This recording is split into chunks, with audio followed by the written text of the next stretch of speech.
If you've ever wanted a simple way to organize all your notes, projects, classes, and ideas in one place, OneNote Desktop is one of the best tools you can use. In this video, I'm going to show you exactly how to use OneNote Desktop step by step, so by the end you'll understand how to set up your notebooks, organize your sections, write freely on the page, use powerful insert tools, and keep everything backed up safely. If this tutorial helps, make sure to hit like and subscribe for more easy software guides. Think of OneNote Desktop like a digital multi-subject binder. That's the easiest way to understand how it works. Your notebooks are your main filing cabinets. These are where you separate big areas of life or work, like work, personal, school, or client projects. On the far left side of OneNote Desktop, you'll see your notebooks listed there. This is the top level of organization, so whenever you start something new, this is usually the first place to think about. Inside each notebook, you'll find section groups and sections. These work like the color-coded dividers inside a physical binder. You can use section groups to bundle related sections together, and you can use sections to break topics into smaller categories.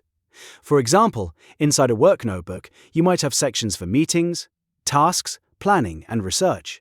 Depending on your layout, these may appear across the top or nested in the left panel. The key idea is simple. Notebooks hold big topics, sections hold smaller topics, and pages hold the actual content. Now let's talk about pages and subpages. Pages are where you actually write your notes. You'll usually find them in a column on the right side, or on the left, depending on your OneNote layout settings.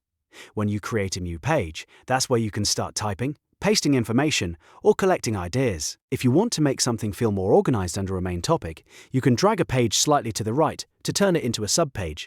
That is really useful when you want one main page and then a few supporting notes underneath it. One of the biggest differences between OneNote and a normal document app is freeform typing. In OneNote Desktop, you can click almost anywhere on a page to create a text box. That means you're not stuck typing in one straight line like a traditional word processor. You can place text wherever it makes sense, move it around later, resize it, and even merge text boxes if needed. This gives you a huge amount of flexibility, especially for brainstorming, meeting notes, class notes, or planning projects visually. Now, let's move into one of the most powerful parts of OneNote Desktop, which is the Insert tab. This is where OneNote becomes much more than a note-taking app. If you go to Insert, you can attach files directly into your notes, which is perfect for documents, PDFs, reference files, and handouts. You can also embed Excel spreadsheets, which is really helpful if you want to keep data, charts, or planning sheets inside your notebook.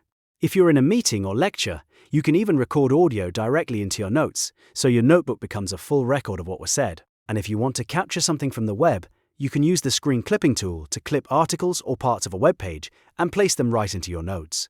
Another feature that makes OneNote Desktop extremely useful is tagging. Tags help you mark important information so you can find it fast later. For example, if you press Ctrl+1, OneNote adds a checkbox tag to that line of text, which is great for tasks or to-do items. If you press Ctrl+2, it marks the line as important with a star. This is a simple trick, but it makes a huge difference when you're organizing action items, reminders, or key points from a meeting. Over time, tags help you turn a page of random notes into something you can actually act on. Now let's talk about saving and backups, because this is one of the best parts of OneNote Desktop. OneNote saves automatically, so you do not need to keep clicking save every few seconds. That means your notes are being stored as you work, which is one less thing to worry about. But even though OneNote auto-saves, it's still smart to check your backup settings.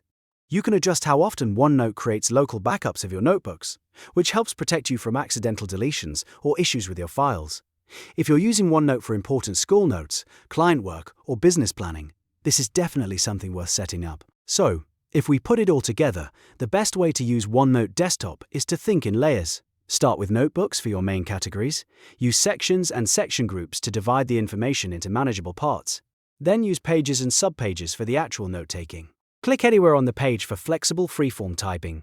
Use the Insert tab to add files, spreadsheets, audio, and web clips, and use tags to keep track of tasks and important items. Finally, make sure your backup settings are configured so your notes stay protected. OneNote Desktop is powerful because it adapts to the way you think. Whether you want a clean system for school, a project dashboard for work, or a place to collect ideas and research, it can do all of that in one app. The more you use it, the more natural it becomes. So take a few minutes to build your first notebook, create a couple of sections, add a page, and start experimenting with the tools I showed you today. If this video helped you understand how to use OneNote Desktop, please hit the like button and subscribe for more software tutorials just like this one. And if you want, Keep watching more of my guides to learn even faster and get the most out of the apps you use every day.